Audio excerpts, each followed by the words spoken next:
Luke Woodham was of Pearl, Mississippi, was 16 years old, October 1st, 1997, when his killing rampage began. He had been a well-behaved boy, student, all the way up until this date, when something inside him snapped and took him down a dark road of rage and murder. While Luke grew up in a particularly violent household, there were definitely some problems at home, and Luke was ostracized at school for his appearance. It was in 97 Luke fell in with a sort of pseudo-cult, much like the Vampire Clan, which was headed up by youth killer Rod Farrell. They were called the Croth, and only consisted of 3 members. Even before that, Luke had been writing some pretty bizarre essays in class. The following assignment based on a prompt asking students to describe what they'd do if they spent the day as the teacher.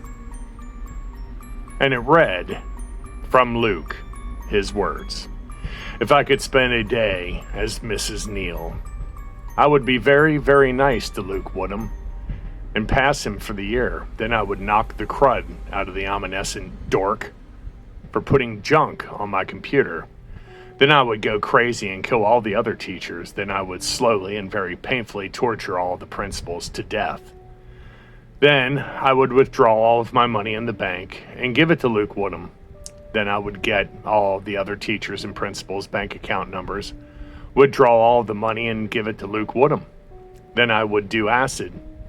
Then I would get a gun and blow my brains out all over the doggone room and leave my house to Luke Woodham." It seems as if his mind was slowly cracking and going insane. Then October 1st would come and Luke would murder his mother, Mary Woodham, by bludgeoning and stabbing her. He then took a .30-30 rifle, drove to school, handed his close friends his notebooks containing his diary, which would tell us a lot about the young murderer, and shot 9 of his classmates, killing 2 of them. Luke Woodham would be caught, tried, convicted, and sentenced to life in prison. This was a historically notable event and was the first series of school shootings in the United States in the late 1990s and helped to inspire subsequent ones, most infamously the Columbine Massacre.